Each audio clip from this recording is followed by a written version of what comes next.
계급장 떼고 들이대 시즌3 전우용 교수님, 강성범 대표님과 함께합니다. 두 분 안녕하세요. 네, 안녕하세요. 새해 복 많이 받으세요. 네, 복 많이 받으십시오. 근데 요즘 헷갈려요. 1월 1일 날 해야 되는지, 설날에 해야 되는지. 구정에. 그 누구한테 물어봤더니 아주 우문현답 해주더라고요. 두 번? 둘 다 해! 그 학교에서 뭐 학기면 뭐 돈대? 그 학교 하나만 한다고 해가지고 뭐 좋은 거 있어? 두 번 다 하면 다 기분 좋은 거 아니야, 서로. 그렇네요. 그 생각을 못 했어. 그래서, 원래 신정에는 하면 안 되는데 막 이 생각을 많이 했거든. 얘기 들어보니까 박정희가 구정을 없애려고 그렇게 많이 노력을 했다면서요? 신정 밀고 막. 예. 이 얘기 좀 길어요. 오. 한번 도전해 볼까요? 오, 근데 재밌을 것 같아요. 오, 네. 아니, 좀 길어요. 그러니까 일본이 메이지 유신을 하면서 이제 양력 채용을 하고 음력을 전면 철폐를 했잖아요. 근데 일본부터. 네. 일본이 그랬어요. 근데 우리는 이제 1894년 가보개혁 네. 하고 1895년에 이제 연호를 건양이라고 정하면서 네. 우리도 음력을 폐지하고 똑같이 양력을 채용하기로 했었어요. 근데 지금 한중일 삼국을 보면 예. 일본은 음력이 아예 없어요.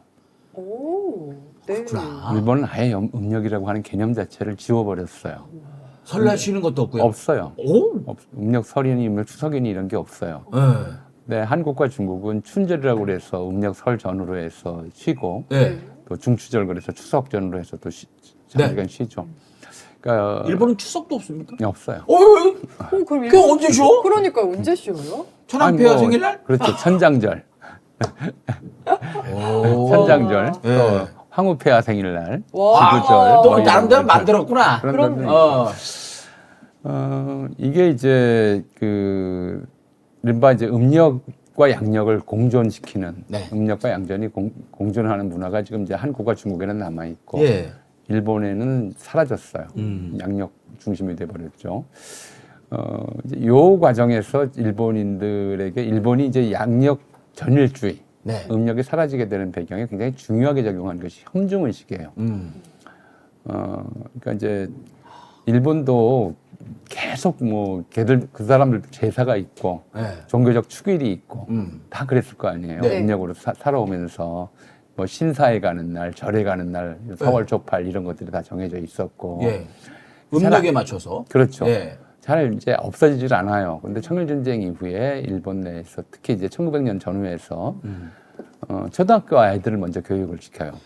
이 음력은 중국인들이 쓰는 것이고 중국은 야만인들이다. 오. 저질 국가다. 오. 왜 야만인들이 쓰는 역제를 우리가 쓰느냐. 우리는 문명화된 유럽과 미국의 역제를 써야 된다. 네.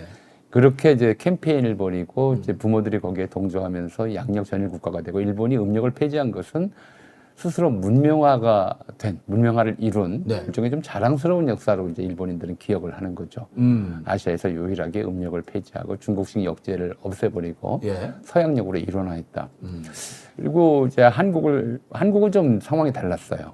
이제 1895년에 이른바 양력으로 전일화하는 조치를 취했다가 네. 아관파천 이후에 이제 고종이 일부 되돌려요. 예. 양력으로 이제 전 세계가 통합된 마당에 양력을 쓰는 걸 피할 수는 없지만 그래도 국가의 의례, 제사, 그 다음에 이제 생일, 그 다음에 명절 네. 이런 것들까지 다 양력으로 돌릴 수는 없다. 네. 그래서 이런 걸 음력으로 그냥 쓴다라고 하는 이중역제를 이제 정한 거죠.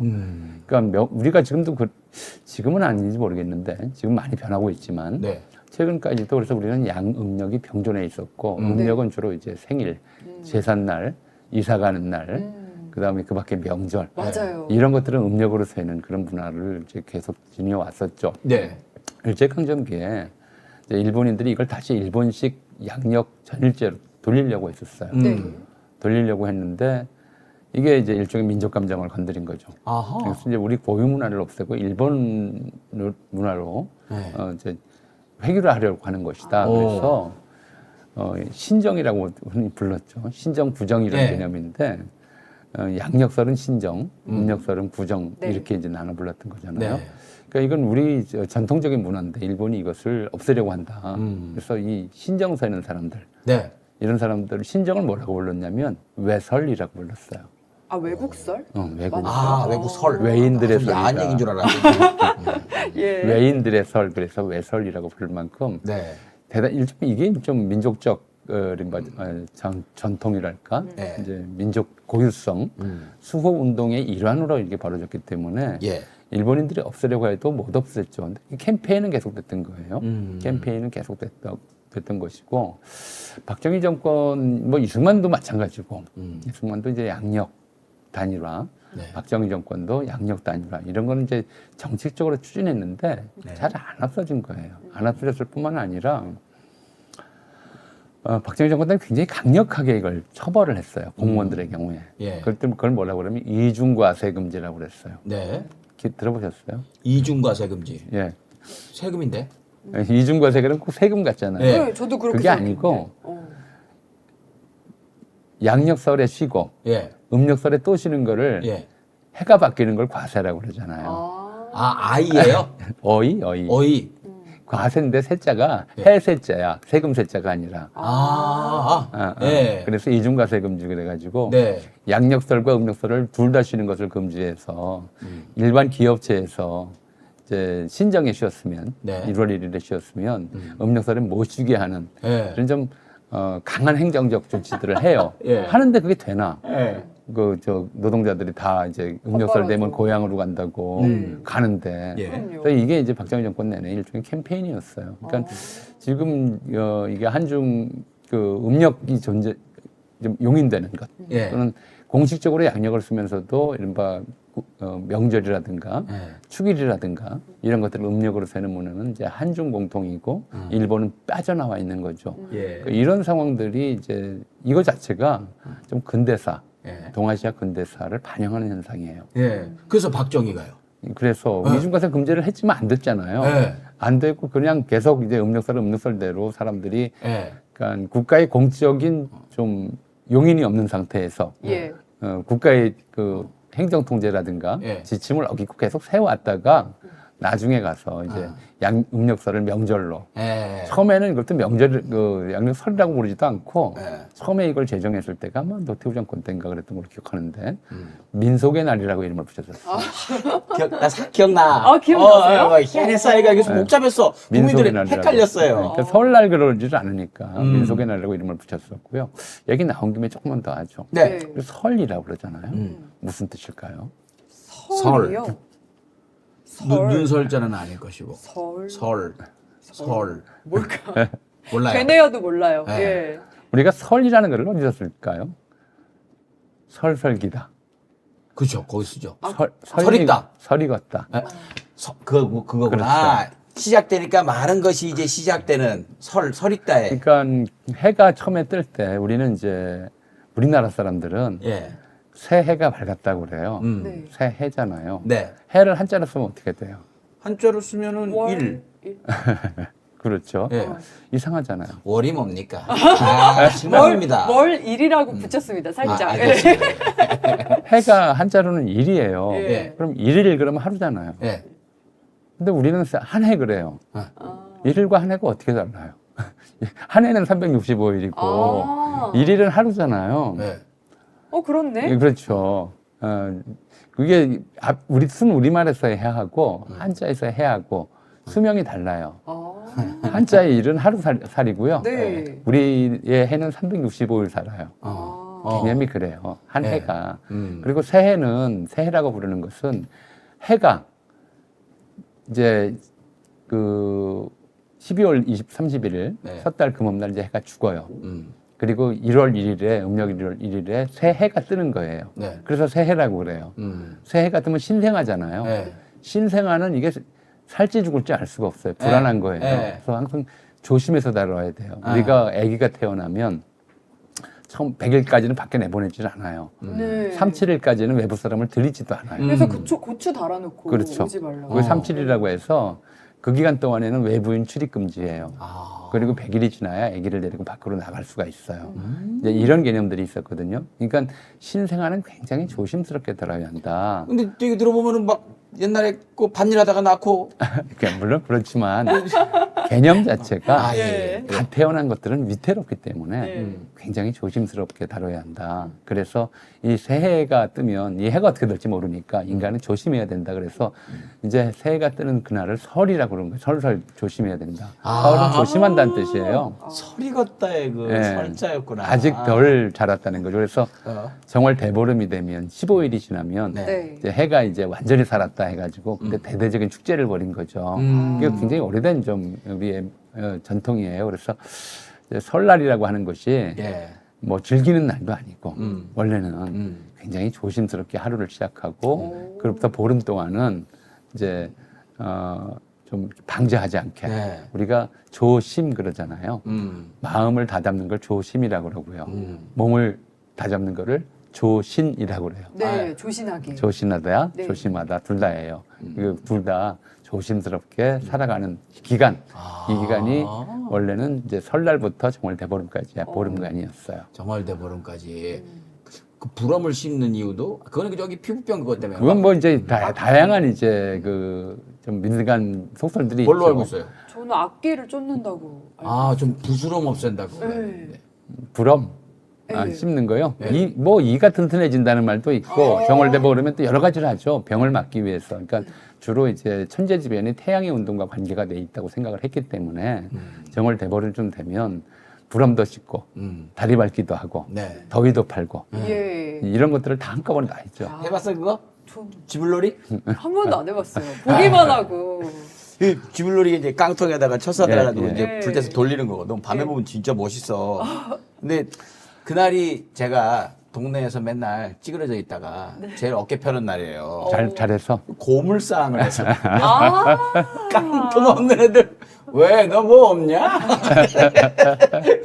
왜? 이제 그때가 또 이제 논두렁 네. 태워서 네. 이제 그 땅을 비옥하게 만드는 예, 이제 그런 날이기도 해서 쥐불놀이 하고 나서 그걸로 이제 들판 태우고 이렇게 하는 게 다 연결돼 있었던 거죠. 네. 생태적으로. 그거 알아요? 겨울에 나무에 이렇게 지푸라기 둘러놓잖아. 둘러놓잖아요. 맞아요. 왜 그런 거야? 나무 안 죽게 하려고? 에이, 왜 안 죽어? 그러니까 왜 이게 따뜻해져서. 따뜻해라고. 네, 아니에요? 아이, 그것도 모르래. 아, 뭐예요? 벌레가 예. 걸로 들어가라는 거요. 그 죽지 말라고. 그래갖고 날 풀리면 예. 풀어갖고 태워버리는 거요. 벌레만 모아두는 거예요. 벌레집. 아. 나무가 그 큰 게 거기 있다고, 아유, 여기 따뜻하니까 난 살겠네. 이게 아니지. 아니, 저는 근데 벌레 들어가라고 해서, 아, 벌레 추울까봐 집 만들어줬나? 굉장히. 집이죠. 그러니까 벌레 모아놓는 거예요. 네. 벌레 모아놓고. 유니세프 들어가봐. 예. 아, 그런 뜻이 있었군요. 예, 그래서 설이라고 하는 것은 뭐 곧 이제 음력설도 다가오고 하는데 네. 이제 한 해 우리가 작심삼일 뭐 이렇게 계획도 세고 그러잖아요. 네. 굉장히 좀 조심스럽게 그리고 이제 세상과 조화되는 법 네. 이런 것들을 고민하는 날이다. 그래서 이제 그렇게 생각하시고요. 이번에 이제 대통령 중국 방문하면서 네. 이제 아, 기다리세요. 아니 그걸 떠나서 네네네. 예. 그전에 이제 한일 간의 공통점이 있고 한중 간의 공통점이 있고 네. 이런 것들이 있기 때문에 재밌어요. 예. 예. 정말 재밌었어요. 아, 왜냐하면 제가 기다리세요 교수님 한 게. 자, 다음 주제 해보겠습니다. 그러면 이미 다 했어. 아, 나 그거 싫어. 허탈해. 왜냐하면 다음 주제 하려고 교수님 빨리요 했는데. 자, 다음. 아, 이미 한 거야. 그럼 천천히나 들어볼 걸. 맞아요. 그런 게 있죠. 어. 근데 이거는 넘어가기 전에 짧은 궁금증인데 두 분은 그러면은 생일을 양력으로 세세요? 음력으로 세세요? 저 먼저 얘기하면 전 철저하게 양력으로 셉니다. 오. 그러니까 이제 우리 세대가 일종의 좀 시대적 변곡점을 지나고 있는 거죠. 저하고 제 차는 생일이 음력이에요. 아. 근데 제 아이들은 양력이에요. 네. 딱 똑같네요. 예. 부모님 부모님은- 의지입니까? 본인의 의지입니까? 네. 그러니까 저희 같은 경우에는 이제 부모님 때부터 음력으로 계속 이제 해왔으니까 네. 그걸 중간에 올해부터 양력으로 바꾼다 이렇게 할 수가 없잖아요. 네. 그러니까 저는 이제 SNS를 하기 때문에 가끔 그런 좀 당혹스러운 일을 겪어요. 생일 축하합니다. 생일 축하가 무척 많이 오는데 그건 네. 제 생일은 아니라고 생각하거든요. 그게 참 그러니까 못할 짓이에요, 그거. 처음에는 이제 오늘 저는 음력으로 셉니다라고 네. 이제 양해글을 올렸다가 요즘은 그냥 감사합니다 하고 네. 받아요. 그렇게 그 대신 이제 진짜 제가 생일이라고 생각하는 날은 아무 메시지도 안 오죠. 진짜 그런 그러니까 날. 이게 참 못할 짓인 거예요. 예. 왜? 근데 이런 분들이 많으셔가지고 카톡에 아예 조금 지나니까 음력 생일이면 음력을 체크하는 게 또 생기긴 했더라고요. 그런 것도 있어요. 네, 교수님 같은 분이 근데 많아서. 이제 아이들 태어났을 때는 이제 시대가 이제 달라지고 있고 이 아이들이 음력에 대해서 이제 개념이 없을 것이기 때문에 이 아이들은 그냥 그렇게 하고 있어요. 양력으로 하자. 저희도 이제 이렇게 이제 저희가 합의를 한 거죠. 네. 저희 아내는 제가 그렇게 양력으로 하고 해도 일부러 저를 골탕 먹이려고 그러는 것 같아요. 내 생일인데 왜 뭐 안 해? 그래서 내가 양력으로 하라 했잖아. 내가 기억한다고. 아니야, 나 음력으로 할 거야. 그럼 뭐, 생일 못 챙겼다고 뭐라고 하고. 그러니까 이게 우리가 해방 후에 굉장히 오랫동안 사실 트라우마였어요. 일본인들이 양력을 강요했고 또 그 이후에 역대 정권이 양력을 강요했고 우리는 전통을 고수한다는 입장에서 그것을 지켜왔고 일종의 좀 그런 트라우마가 있었어요. 음력에 대해서는 이제 그런 트라우마가 있었는데 이제 사라지고 있는 거죠. 네. 그건 힘으로 억누른다고 되는 게 아니고 이렇게 자연스럽게 사라져야 될 문제라고 생각을 하는데 저기도 못했으면. 그러니까요. 다만 이제 이거는 우리가 좀 이해를 해야 돼요. 양력과 음력 뭐 좋고 나쁘고의 문제가 아니다. 왜냐하면 우리 일주일씩이라고 쉬잖아요. 네. 일주일 단위로 이제 날짜를 계산하잖아요. 이거 음력이에요. 아, 그래요? 예. 아, 주간제가 음력이에요? 양력도 일주일이잖아요. 이게 이제 바빌로니아 사람들의 태음력이었거든요. 바빌론 갑시다. 바빌론, 예, 바빌론. 태음력이었어요. 네. 예. 그 달을 보세요. 달은 보름달이 네. 되고요. 또 보름이 지나면 없어져요. 네. 네. 요 기간, 요걸 넷으로 나누면 각 4주가 돼요. 음. 4주는 한 달하고 안 맞아요. 아, 그래요? 그래서 이 안 30일, 맞죠. 31일, 그 28일 뭐, 윤달 뭐 이런 거. 30일, 각 30일. 달은 각 달은 30일, 31일, 뭐 28일 이런 예. 식으로 날짜 수가 정해지잖아요. 그런데 주일은 무조건 일주일 단위로 넘어가요. 예. 그렇죠? 7일 단위로. 네, 맞아요. 그래서 14일이 되면 이제 보름이 되고 예. 다시 또 14일이 되면 없어지고 여기 이제 바빌로니아 태음력에서 그래서 달의 움직임에 따라서 달이 처음 떠서 상현달이 됐다가 보름달이 됐다가 하현달이 됐다가 없어지는 요 주기를 굉장히 중시했고 이 네. 주기를 이제 뭐 유대인들이 바빌로니아 유폐식에 배워서 이게 이제 일주일 만에 7일 만에 그 하느님께서 세상을 창조했다라고 하는 얘기로 이어졌다 이제 이렇게 얘기를 해요. 아, 하나님이 진짜 7일 동안 창조하신 거 아니고요? 난 지금 뭐가 그러니까 어려워 지금. 개념 자체가 그래요. 수학 같아 지금. 그러니까 이제 이 7일을 한 주기로 해서 예. 28일로 이렇게 주기가 끝나는 이제 이 주일은 또 태음력에 의해서 만들어진 주기예요. 그 네. 수많은 주기들이 예. 집중력이 급 떨어져 보이시는데. 해를 중심으로 주기를 보느냐, 네. 달을 중심으로 주기를 보느냐에 따라 다른 거죠. 예. 요일제는 예. 달을 중심으로 보던 주기의 유산이다. 네. 예. 아 이런 게 있어요. 이건 내가 물어봐도 이해가 안 될 거다 그러면 그때부터 넋이 나고. 아 이거 어떻게? 아무튼 저 말고 대부분 이해하셨을 거 아니에요. 맞습니다. 예, 그렇습니다. 저도 제가 생일 질문을 드린 게 이렇게 길어질 줄도 몰랐는데. 그렇습니다. 내일 올 줄 알았다. 20분 지났다. 그러면 첫 번째 주제로 어. 가보겠습니다. 아, 나 계속 얘기 나누고 싶은데 우리가 예. 시사를 다뤄야 되기 때문에. 그럼요. 그 이혜은 기획예산처 장관 후보자가 지금 지명된 지 한 10여일 정도 지난 상태거든요. 근데 논란이 나오고 있는 와중에서도 청문회 때 소명을 잘할 수 있다라는 식으로 정면 돌파 의지를 계속해서 보이고 있습니다. 저희가 이 후보자에 대해서, 지명자에 대해서 어떤 좀 태도를 가져봐야 될까요? 예. 그 대부분 지금 흘러가는 분위기는 이혜훈 스스로 잘 헤쳐나가길 바란다. 그 대통령 비서실장도 아이 갑질의 부분에 있어서는 검증이 안 되는 부분이다. 그리고 솔직히 국민의힘이 막 지금 씹어대고 있는 그런 것들을 보면은 국민의힘의 기본값이고 범죄를 교묘하게 피해 나간 반칙을 써왔던 거거든요. 그 자기들은 저렇게 하면서 저렇게 자기들이 해왔고 5번이나 공천했던 사람을 저렇게 씹는 게 놀랍기도 하지만 또 국힘이니까 그럴 수도 있다. 라는 생각이 들면서 느낌이 니들 문제는 니들끼리 해결하고 어느 정도 뭐 소명이 되면은 뭐 임명하고 일 잘 지키고 빡세게 시키면 되지. 이렇게 흘러가는 게 아닌가.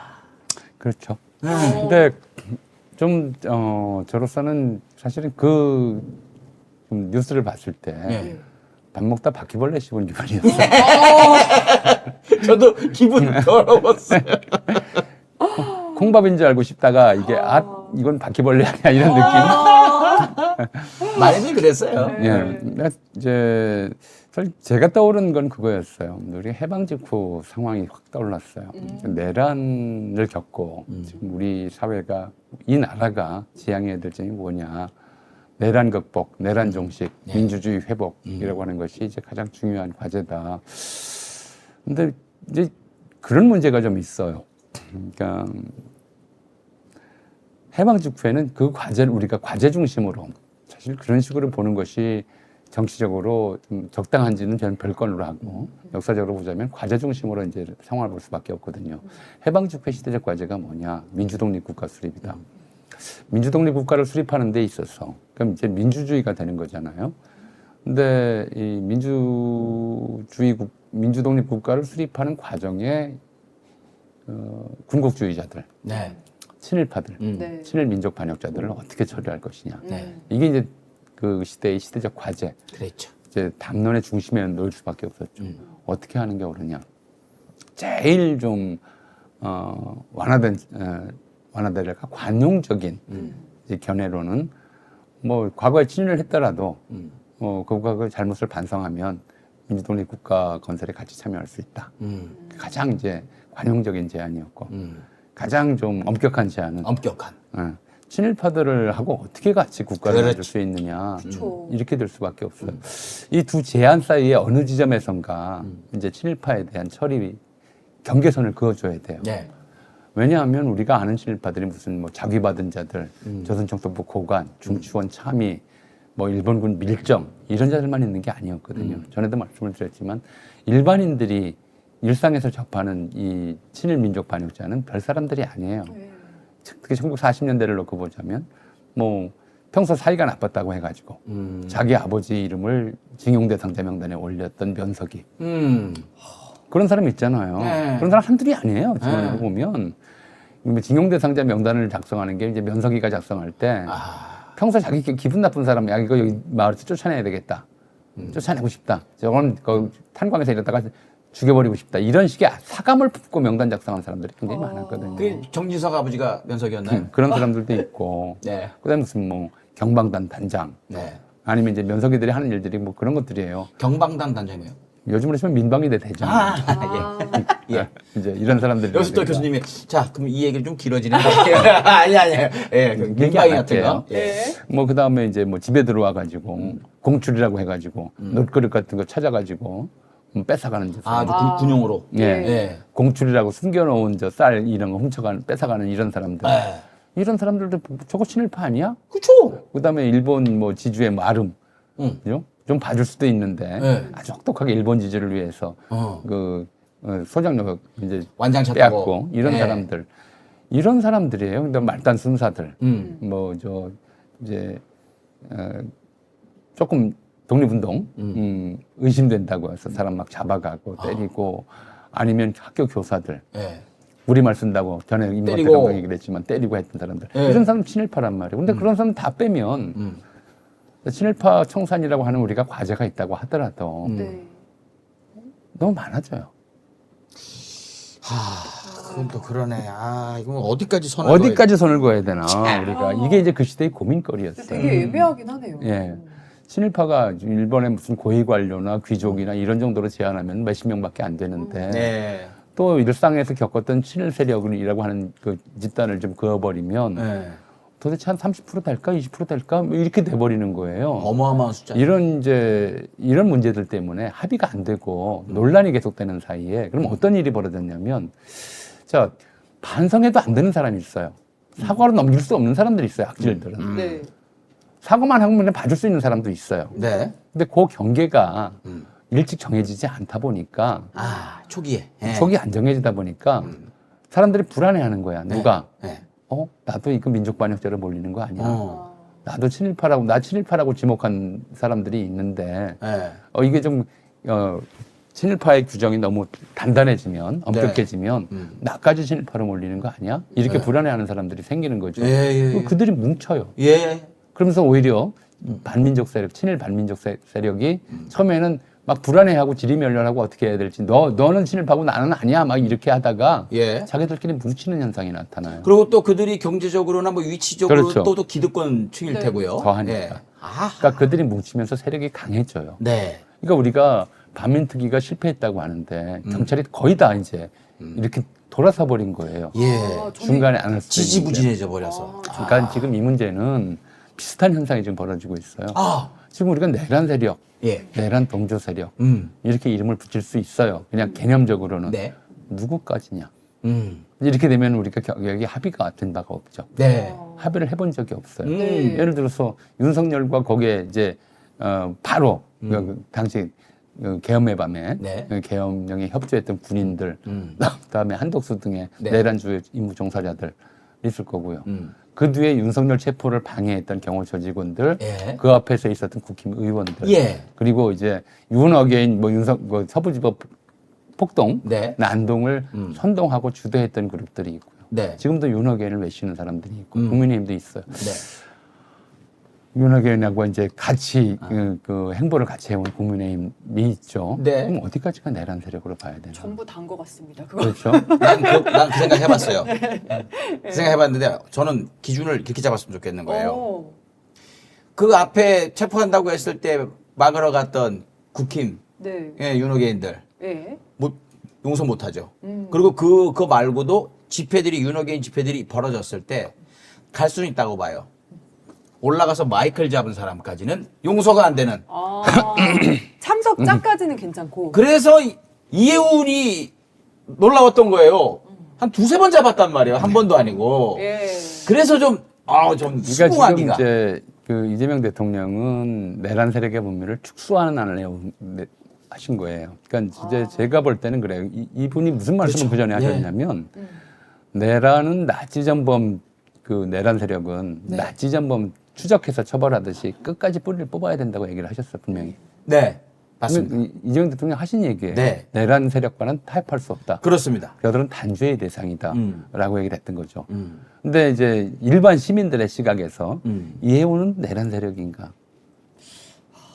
이제 이 부분에 대해서 우리가 사회적 합의를 이룬 적이 없는 거예요. 생각해 보니까. 네. 그러니까 지금 이번에 이제 이해운 지명은 내란 세력의 경계선을 딱 이렇게 짚어 주신 거죠. 그러니까 대통령이 선을 대통령은. 거기까지로 저도 이- 그 얘기는 했는데 선이 굉장히 기준이 좀 너무 관대하죠. 예, 관대하긴 해요. 예. 마이크가 5번 잡았으면 안 자, 그래서 저는 이제 세 번이나. 이제 이재명 대통령이나 이제 지금 청와대에서는 이제 이해운 지명하고 그 다음에 이제 국회 청문회를 잘 하기 바란다고 얘기를 했지만 네. 청문회에 참석한 국회의원들이 이제 이 문제에 대해서 좀 소명 의식을 가져야 된다고 생각을 해요. 왜냐하면 반민특위 때도 그랬어요.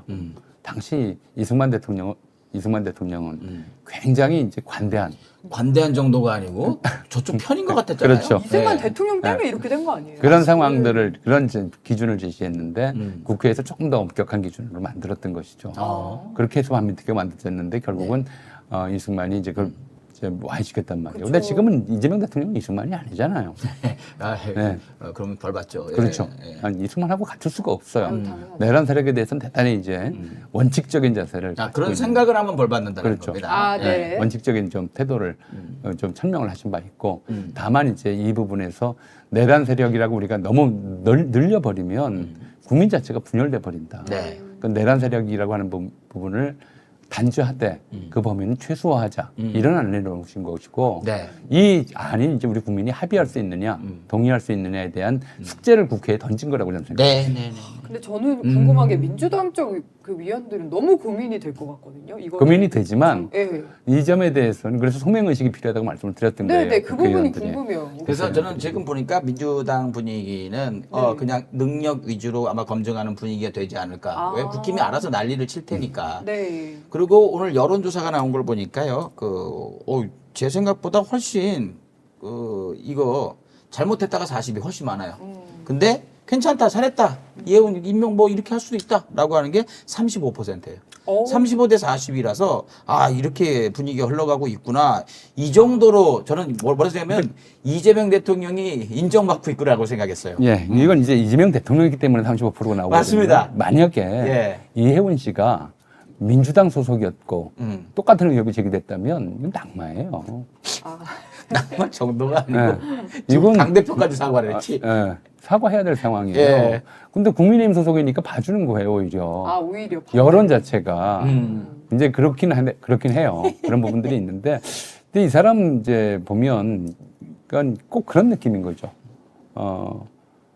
살아온 과정 자체가 뭐 재산 규모라든가 뭐 갑질이라든가 자식들에 대한 이제 뭐 이런 특혜 특권이라든가 이런 네. 것들이 이제 일종의 특권 세력이라고 하는 느낌을 확연히 주잖아요. 철저하게 그런 삶을 네, 살아왔어요. 그리고 이제 그게 해방 직후에 친일파들에 대해서 가졌던 한국인들의 보편적 감성하고 비슷해요. 비슷하기 때문에 국회의원들의 소명의식을 가져야 한다는 거는 이 기준점에 대해서 해방 직후 국회가 그랬던 것처럼, 재헌국회가 그랬던 것처럼 이 기준점에 대해서 새로운 합의안을 도출해 내야 된다고 생각을 해요. 그래서 첫 번째로는 일단 이것이 과연 합당한 것이냐. 저는 이게 민주당 의원들이 그냥 넘긴다고 하더라도 대통령의 지명권이라 하더라도 이제 이 문제에 대한 내란 세력의 범위를 어느 정도로 해야 우리 사회가 안정적으로 그 민주주의를 회복할 수 있을 것이냐. 네. 사실 이건 좀 정무적 판단이거든요. 음. 우리가 볼 때 그냥 뭐 이렇게 좀 간단히 보죠. 윤호개인 내란 세력인가? 두 번째 단위. 그러면 지금도 여전히 윤핵관하고 형식적인 사과를 하는 국민의힘 지지자 25%는 내란 세력인가? 아니면 지난 대선 때 이재명 대통령 안 찍고 김문수 찍었던 40%는 내란 세력인가? 도대체 어느 정도로 내란 세력이라고 하는 것들에 대해서 우리 사회가 합의를 해야 우리 일반 민주주의 회복에 동참할 수 있는 사람들의 범위를 안정적으로 확보하면서 내란 세력을 단죄할 수 있는가. 이 점에 대한 우리 사회적 합의가 필요한 시점이고 네. 그 사회적 합의에 대한 논의를 촉발시켰다는 점에서 뭐 그렇게 좀 이해를 해줬으면 좋겠다는 생각이 네. 들어요. 대통령께서 의제를 던져 놓으셨다. 그리고 사회적으로도 지금 이거 뭐 이렇게 여론조사 이렇게 나오는 것도 그리고 청문회 과정을 지켜보면서 국민들의 판단을 문제다. 즉 국민들이 절대한다라고 얘기하면 이재명 대통령이라는 사람은 알겠습니다, 처리하겠습니다 할 뿐이에요. 무조건 지지할 상황이 아니라는 거죠. 네. 그러니까 이재명 대통령이 다들 잘 아시지만 이런 판단에 대해서는 국민이 동의하느냐 안 하느냐 정치는 국민이 합니다. 죄송합니다. 생물이라는 얘기도 있고 그것도 있지만 국민이 합니다도 있고. 이재명 대통령의 지론이 그거잖아요. 정치는 결국 국민이 합니다. 그렇습니다. 예. 그리고 처음에 그 첫 일성에서도 그러셨어요. 결국 국민들이 결정을 하시겠지만이라고 국민에서 그렇죠. 얘기를 했거든요. 네. 그렇게 흘러갈 것으로 보고 저 개인적으로는 임명해도 됩니다. 저는 그냥 그렇죠. 생각이 있으시겠죠. 하나 걱정되는 건 저 사람이 임명됨으로써 서운할 사람들이 비뚤어지지 않았으면 좋겠다라는 생각. 아니 그것도 있지만 저는 뭐 그렇게 생각을 해요. 음. 그러니까 첫 번째는 이것이 이제 이른바 우리 시대적 대의, 시대적 과제 이런 것들에 대해서 하나씩 좀 뭐 시험대에 올렸다라고 하는 것이 첫 번째고요. 네. 두 번째로는 사실은 저는 그렇게 생각을 해요. 일은 잘할 거다라는 말을 못 믿어요. 저는 잘할 수가 없어요. 검증이 안 됐어요. 그래서 좀 송미령 같은 경우에는 잘했다는 소문이 있고 그래서 아니 국무회의 속상에서 이미 이제 이재명 대통령이 바로 파악한 거잖아요. 네, 근데 그래서 그렇게 한 거거든요. 예, 이제 이것이 정치공학적인 의미에서는 굉장히 좀 중요한 그야말로 이제 국민의힘에서는 그렇게 얘기한다잖아요. 정치 천재다. 만약 국민의힘이 완전히 이제 폭탄을 던져버렸다. 네. 이렇게 얘기를 한다고 그래요. 그러니까 네. 그래서 이제 일부에서는 이런 것들이 사실 국민의힘 내부의 분열을 촉발을 시키고 그동안에 우리 사회의 기득권 주류들이 이제 주류의 교체 주류의 교체.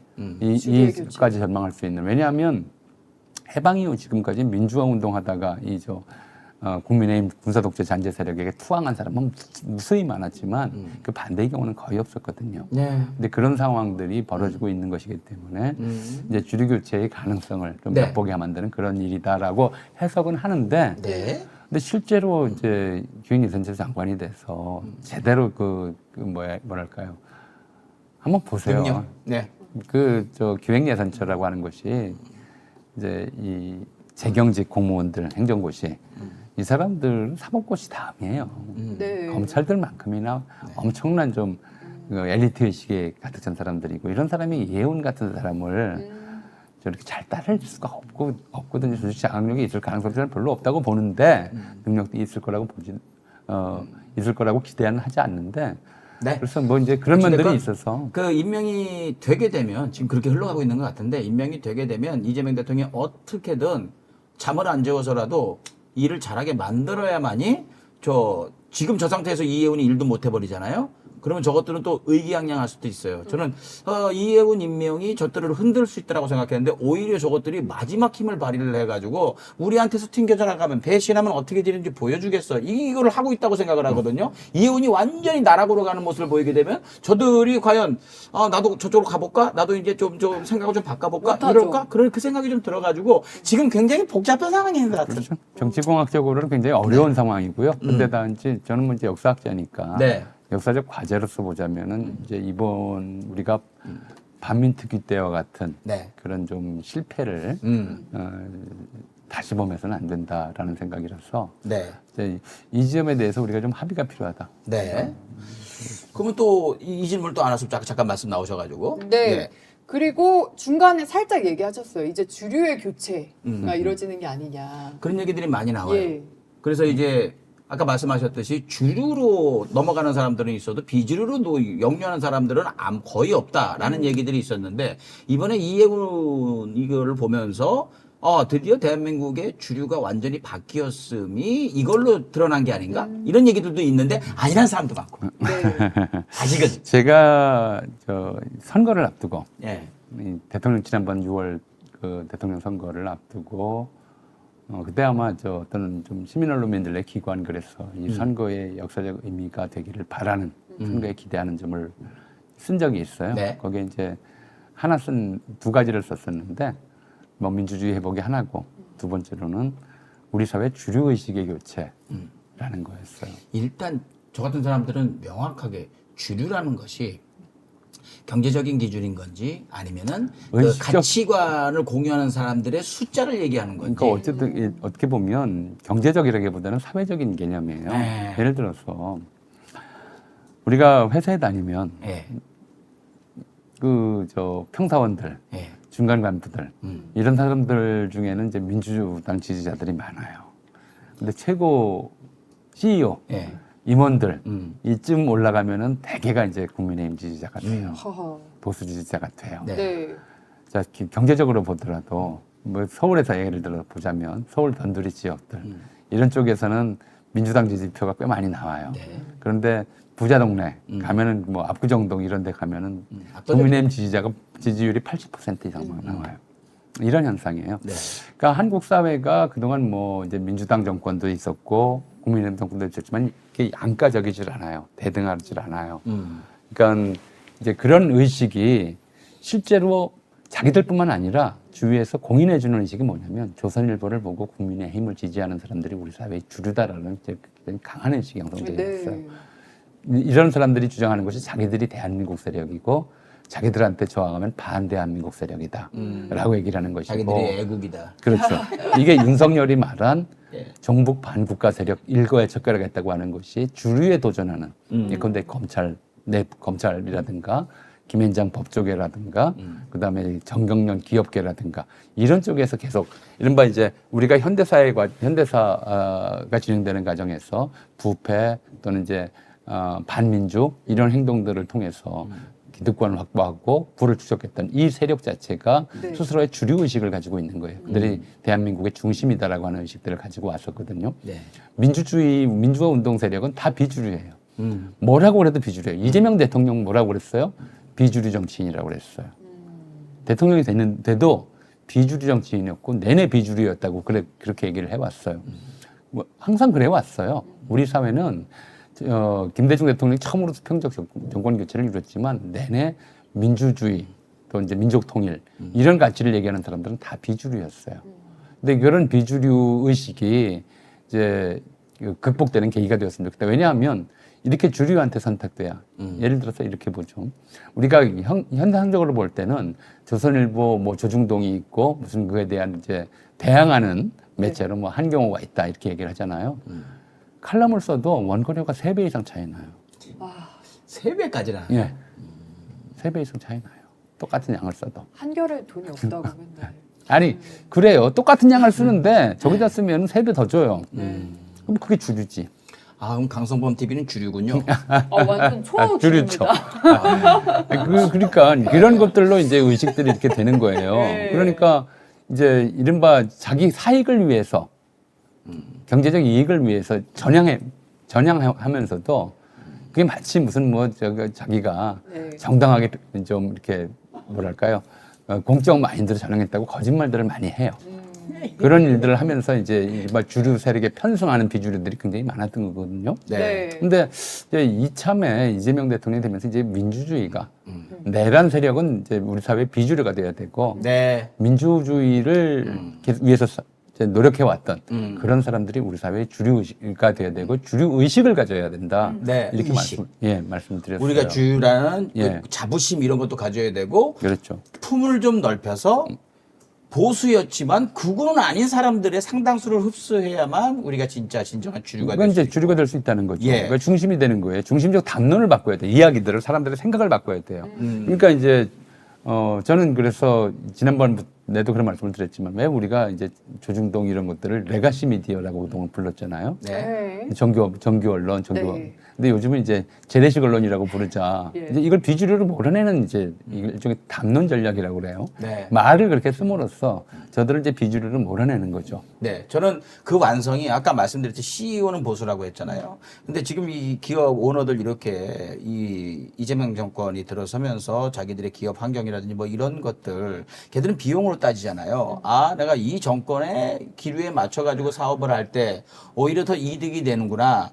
그리고 또 이렇게 걱정 없이 감옥 갈 걱정 없이 그냥 낼 거 내가면서 하는 게 정상이었구나. 네. 좀 덜 벌더라도 이 생각이 고정으로 박히면 이제 그게 주류가 되는 거 아니에요. 그러니까 보세요. 이재용 씨의 주식 평가 자산이 4배가 뛰었어요. 네. 저는 그거 빗대서 생각을 한 겁니다. 예, 윤석열 때에 비해서 4배가 뛰었어요. 예. 이제 이런 거거든요. 도대체 어떤 정부가 이렇게 재벌들에게 이렇게 좋은 일을 많이 해줘요. 사실은 그렇단 말이에요. 네. 이제 이런 좀 현상들이 이런 경험들, 기억들이 반복되면서 이제 이렇게 재벌들이 지지하는 쪽이 광고주들이 지지하는 쪽이 네. 예를 들어서 근데 그게 과연 좋은 것이냐는 별도로 하고 한 사회의 주류성을 갖게 되는 거거든요. 네. 저는 이제 이런 문제들이 한국 사회의 주류 의식이 바뀌면서 계속 비주류 의식에 머물러 있었던 이제 이건 무슨 얘기냐면 한편으로 보면 네. 이제 우리 시민운동 같은 경우에 이제 비주류 영역이었잖아요. 네. 이제 좀 더 책임성 있는 예. 발언을 하게 만드는 이런 좀 긍정적 효과를 낳을 수도 있다는 생각이 들어요. 네. 네. 알겠습니다. 40분이 넘어. 슬슬 약간 옆에서 대표님 초조해하시는 게 느껴져서 저희 또 빠르게 광고를 해봐야 되겠죠? 이게 뭐 광고 한 번에 갔다가 네. 남은 시간 편하게 가는 걸로 하죠. 아, 오늘도 좋습니다. 마침 광고가 4개라서 네. 예, 금방 갈 수 있습니다. 네, 그러면 첫 번째 광고 가겠습니다. 여러분, 홍삼 가격에 산삼을 드세요. 전설의 고려 산삼의 맥을 잇는 지리산 산양산삼 추출액 순 100% 산삼 순백입니다. 지리산 700고지 산 속에 직접 씨를 뿌려 자란 씨종 산양산삼을 통째로 담았는데 이 한 박스에 7년근 산양산삼 30뿌리 분량의 사포닌이 꽉 채워져 있습니다. 다양한 사포닌 종류와 압도적 농도, 산림청 주간 수출 유망 상품 대상에 빛나는 산삼 순백입니다. 2만 건이 넘는 온라인 후기와 거의 만점 평점 직접 확인해 보실 수 있고요. 여기서 잠깐 원래는 원료비 인건비 상승에도 불구하고 지난 3년 동안 가격을 동결했는데 올해부터 약간 가격이 정말 살짝 인상이 됐죠. 그래도 그 인상된 가격이 서운하실까봐 산삼 열매 함량을 무려 20% 더 높여서 최정점의 품질을 완성을 했습니다. 아니 가격이 2%인데 20%를 함량 남으시는 건지 싶은데 어쨌든 그렇고요. 1+1과 추가 사은품 이벤트 계속 진행 중입니다. 새해에도 사랑하는 부모님 그리고 소중한 분들에게 지리산 천년의 기운을 선물하세요. 유튜브 더보기 고정 링크 클릭하시거나 이건 안 나와 있는데 네. 아, 그게 뭐냐면은 네. 요 유튜브 더보기 링크 올려드리는 링크 그거 클릭하시면 된다는 얘기예요. 네. 우리가 집중력이 좀 떨어진 것 같으니까 네. 집중력을 살려서 그러니까 죄송합니다. 그렇습니다. 알겠습니다. 예. 자, 그럼 이제 두 번째 광고 산삼순백 여러분도 아시겠지만 한 병당 한 뿌리 들어있고 워낙에 베스트셀러라서 정말 많은 분들이 사랑해 주셔서 가격을 안 올렸다가 3년 버티다가 요즘 2% 정도 올렸다니까 여러분들 여전하다라는 말씀 드립니다. 산삼순백이었고요. 다음 광고는 수내내 가마솥 갈비탕 되겠습니다. 이렇게 생겼는데 여기에 이제 갈비탕이 꽉 차 있는 거죠. 예. 요즘 뭐 한 그릇에 뭐 식당에서 먹으면은 15,000원이면 오 괜찮네. 보통 한 17,000원 정도 이렇게 하죠. 온라인에서도 정말 제대로 만들어 놓은 갈비탕 같은 경우에는 12,000원이 훌쩍 넘어갑니다. 물론 15,000원, 17,000원짜리도 있고요. 그래서 이거 출시할 때 한 6개월을 갖다가 한 3번 엎어질 뻔하면서 고기 양도 못 줄이고 가격도 못 늘리고 그것 때문에 아주 많이 고생을 하다가 처음에 한우로 준비를 했었는데 한우로 하면은 중요한 거는 질겨요. 아, 맞아요. 크게 맛있는 것도 아닙니다. 네. 대신 수입산의 프리미엄 등급으로 해가지고 하니까 질기지도 않고 맛도 잡고 양도 잡고 가격도 잡을 수 있는 그걸 찾아가지고 드디어 6개월 만에 출시를 한 게 수내내 가마솥 갈비탕입니다. 들어가 보셔가지고 후기 한번 보세요. 이게 이제 이 두 명이 충분히 먹을 수 있는 그런 정도의 양인데 여기에 이제 갈비대가 물론 뼈무기 때문에 길게 해가지고 왕갈비 안 했어요. 다 뼈무게거든요. 네. 그래서 갈비대가 요만한 게 6개 정도씩 들어가 있습니다. 중량에 따라서 고기도 많고 국물은 여러분 아시겠지만 수내내 비법 국물 아시죠? 비법 육수로 아주 제대로 냈다라는 말씀을 드립니다. 그리고 요거 가마솥에다가 그대로 똑같이 전동 방식으로 만들어냈기 때문에 맛이 깊다랍니다. 라는 말씀 드립니다. 그리고 가격이죠. 중요한 건 가격은 10,000원 이하로 맞췄습니다. 네. 그래서 3팩을 사시게 되면 9,000원대, 10팩을 사시게 되면은 8,550원까지 떨어집니다. 왜? 수내내복은 무료 배송이거든요. 무료 배송에다 맞추다 보니까 한 번에 여러 개 가게 되면 이 배송료가 줄어들잖아요. 그걸 또 수내내가 안 먹고 여러분들과 쉐어를 해가지고 많이 살수록 가격은 더 떨어진다 말씀드립니다. 검색창에 수내내 부엌 치시면 되고 문자는 010-7203-6857로 문자 주문하셔도 되겠습니다. 수내내 가마솥 갈비탕이었고요. 다음 광고는 샘표의 찌개 양념 4종 되겠습니다. 요즘같이 추운 겨울 뜨끈하고 칼칼한 국물 생각 많이 나시죠? 집에서 와이프 없이 밥 먹을 때, 해장할 때, 낚시나 캠핑할 때 필수품입니다. 샘표 찌개 양념 4종 되겠습니다. 특히 이제 이게 매운탕 양념이고 요건 매운탕, 요건 청국장, 요건 된장찌개, 요 뒤에 있는 게 순두부찌개. 순두부찌개 이렇게 4종이 되겠는데 요게 이제 그 자랑스럽게 또 2개는 요건 말씀해 주셔야 됩니다 하는 게 청국장이랑 매운탕인데 청국장은 양념장으로 사면 밍밍한 경우가 많은데 샘표는 진짜 다르다. 진한 청국장에다가 멸치 육수를 팔팔 끓여서 만들었기 때문에 이거 딱 뜯고 물에다가 그 이제 야채랑 두부만 넣게 되면은 완벽한 시골 청국장 맛이 난다. 이거 먹어보니까 인스턴트 맛이 아니에요. 역시 장 전문 기업은 다르다라는 거 느끼실 겁니다. 샘표입니다. 이 매운탕 양념은요, 낚시할 때 가져가셔가지고 생선 손질하신 다음에 바로 무만 넣고 딱 끓이면 매운탕이 바로 완성이 된다. 여기에 야채 같은 것도 갈아서 넣어놨으니까요. 자, 이거 다 중요한 거, 뭐 냉동, 냉장 아니요. 그냥 실온 보관하시면 될 정도로 완벽하게, 요거 유통기한도 여유있게 해놨으니까 낚시든 캠핑이든 딱 요거 챙겨가면 됩니다. 뭐 다들 뭐 샘표 제품 맛있는 거 아실 겁니다. 샘표의 기업 정신도 잘 알고 계실 거예요. 강성범 TV 특가로 50% 할인 진행 중입니다. 네. 이번 기회에 꼭 쟁여두시길 바래요. 샘표 찌개 양념 4종이었습니다. 네. 자, 이제 마지막 광고 할까요? 네, 마지막 광고. 베지어트 식물성 단백질 4종 휴대용 출시 이벤트를 소개해드립니다. 물만 부으면 완성되는 베지어트 파우치 타입이 드디어 출시가 됐는데요. 매일 먹는 제품이잖아요. 그래서 베지어트는 첨가물을 일절 사용하지 않고 제조사와 머리를 맞대어서 베지어트 전용 설비를 완성했고요. 휴대용 제품을 드디어 출시를 했습니다. 불필요한 첨가물이 없는 100% 식물성 단백질 베지어트를 이제 더욱더 간편하게 휴대용 타입으로 만나보시길 바랍니다. 런칭 기념으로 10,000원 쿠폰을 드리고요. 90일 챌린지 팩 구매 시에 한 박스를 추가로 더 드립니다. 단백질과 영양소가 골고루 필요한 현대인에게 한 끼 건강한 식사용으로 강력하게 추천드립니다. 새해에는 베지어트로 웰리스 식단을 시작해보세요. 그렇습니다. 네. 이 베지어트 이제 가루 여기다가 이제 물만 부으면 되는 거예요. 다이어트 운동하시는 분들도 많이 드시는데 워낙에 많이 알려진 제품이라서 여러분들을 위해서 간편하게 드실 수 있게 만든 것 같아요. 이거 갖고 다니면서 맛있는 다이어트, 배부른 다이어트, 건강한 다이어트 하시면 되겠습니다. 검색창에 휴닉이에요. 말씀드린 광고 전부 다 방송 끝나고 댓글창 메뉴에 링크 걸어놓을 테니까 클릭하시면 되고 안 되시는 분들은 강성범 수담을 치면 모든 광고 제품 여기 있어요. 광고 끝! 끝! 네, 그러면 두 번째 이슈입니다. 이재명 대통령이 1월 4일부터 7일까지 국빈 방문으로 방중 일정을 마치고 귀국을 했는데 네. 뭐 기사가 쏟아졌습니다. 두 분은 어떻게 보셨는지요? 솔직히 얘기해서 뭐 중국이 많이 내놓고 우리가 많이 받고 네. 이런 거는 별로 없어요. 제가 볼 때는. 근데 아. 왜냐하면 그런 것 자체가 아닌 회담이었다고 저는 생각을 해요. 이렇게 꽉 막힌 상태에서 그 막혀있던 엄청난 뚝을 다 헐어버리고 물이 흐르기 시작했다는 거죠. 일단은. 거기 이제 배를 얹어놓은 거예요. 이제 물살이 세지면서 배가 쫙 흘러가기 시작하면 앞으로 놀라운 일이 벌어질 것이다.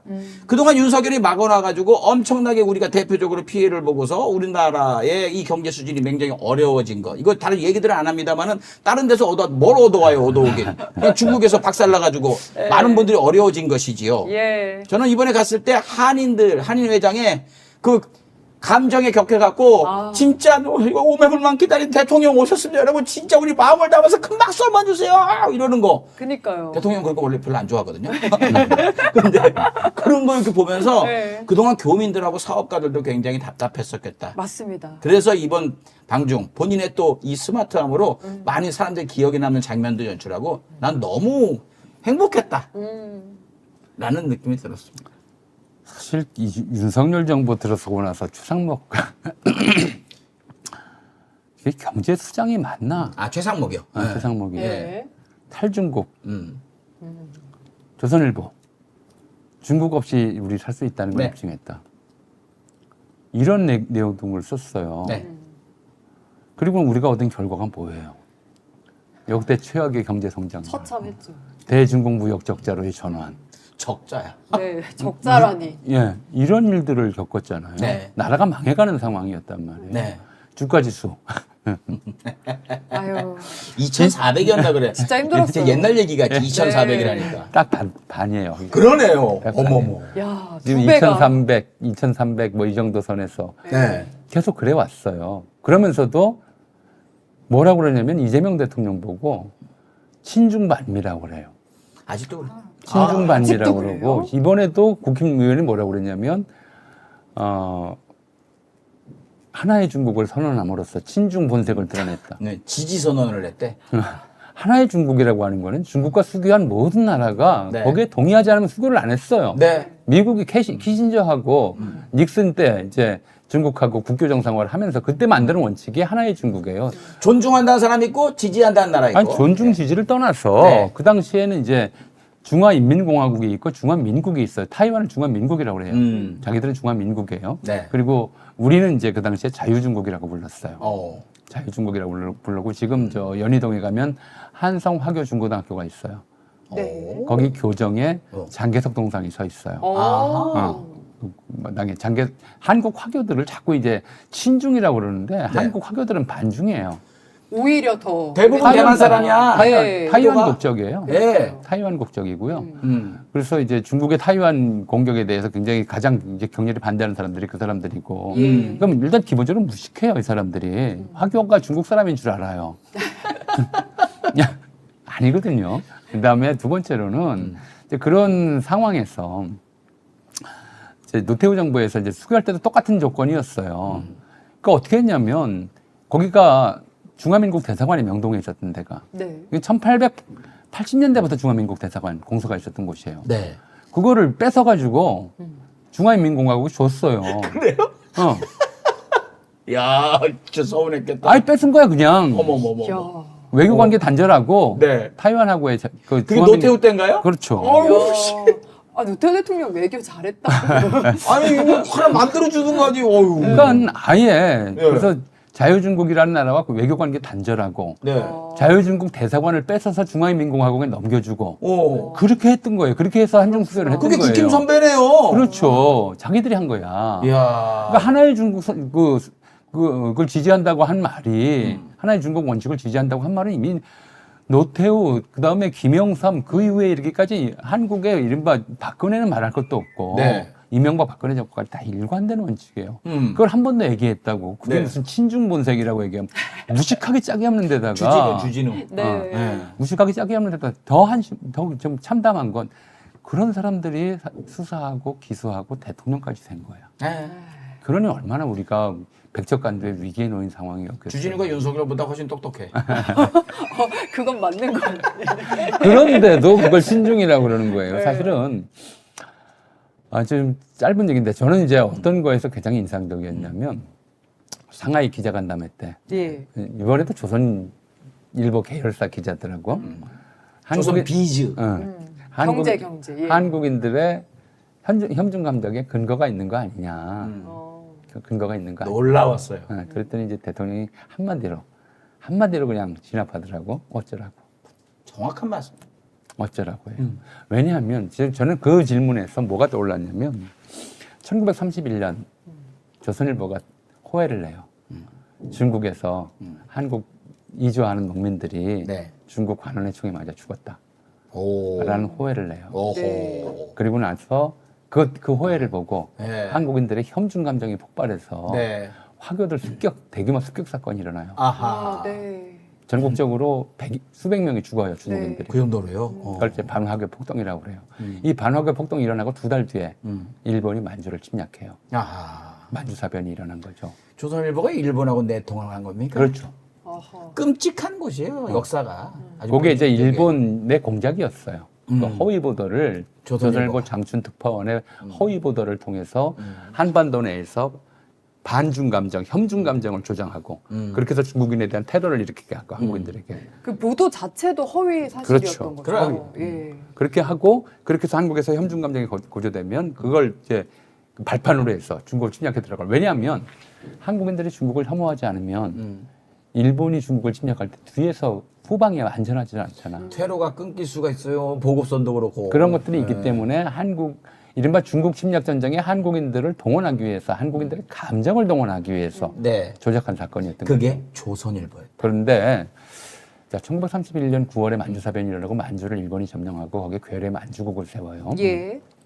그러면 중국인들이 한국인들에 대한 감정이 어떻겠어요? 안 좋을 것 같은데. 한국에서 중국인들의 수백 명이 죽었는데 네. 그럼 중국인들이 한국인들을 좋아하겠냐고요. 그럼 좋아할 중국에서 활동하는 독립운동가들은 어떻게 돼요? 아. 생명의 위협 상황에 놓이게 된 거예요. 아, 조선일보. 생명의 위협을 다 느끼게 되는 상황. 저것들은 이제 중국에서도 여기서 모든 것이 쌍방에 서로가 연결이 되는 거거든요. 여기서 반중 감정이 고조되면 저기서도 반한 감정이 고조되는 거예요. 그쵸. 여기서 혐중 의식이 고조되면 저기서도 혐한 의식이 고조되는 거예요. 중국은 더 억울할 수 있죠. 한국인을 죽이지 않았는데 그렇게 돼버렸으니까. 그렇죠. 양측에 이런 문제들이 있어서 이제 독립운동가들에 대한 탄압 또는 이런 것들 박해 이런 것들이 이제 일상화되는 거예요. 굉장히 위기 상황이었어요. 아이고야. 그렇게 위기 상황이 오니까 이제 김구 선생이 결단을 내린 거죠. 어. 우리 일본하고 같은 편 아니야. 우리 일본 앞잡이 아니야. 이걸 보여주려고 한인애국단을 만들어서 이봉창 의사가 32년 초에 네. 만주사변 직후 석 달 뒤에 네. 일본 그 도쿄 천안궁에서 네. 폭탄을 던졌었고 네. 윤봉길 의사가 32년 4월에 이제 하얼빈이 아니고 상해예요. 상해. 이번에 이제 이재명 대통령이 방문한 루신공원 이제 그 동선을 공개를 안 했어요. 예. 비밀리에 방문했다고 그래요, 그냥. 네. 루신공원은 이제 임시정부 청사는 공개적으로 방문했고 네. 루신공원은 그냥 이제 알리지 않고 방문했다고 그래요. 음. 이제 이런 일들을 일련의 과정을 이제 만들어낸 거죠. 네. 그러니까 윤봉길 의사 의거 이후에야 네. 중국에서 이제 이 혐한 감정이 사라져요. 한국인들이 같은 편이구나. 일본 편이 아니구나라고 이제 알게 된 거고 장개석이 그 당시에 중국의 100만 대군이 못한 일을 한국의 한 의사가 했다라는 얘기를 했다고 그랬잖아요. 예. 이 윤봉길 의사가 자신을 희생함으로써 중국에 사는 수많은 독립운동가들의 목숨을 구한 거예요. 아, 그런 맥락도 있구나. 그런 상황을 만들어낸 거고요. 예. 그리고 그러면서 이제 그때 이제 그 김구 선생이 네. 이제 윤봉길 의사가 의거를 하면 일본 관원인들이 덮칠 거니까 독립운동을 다 피신해라.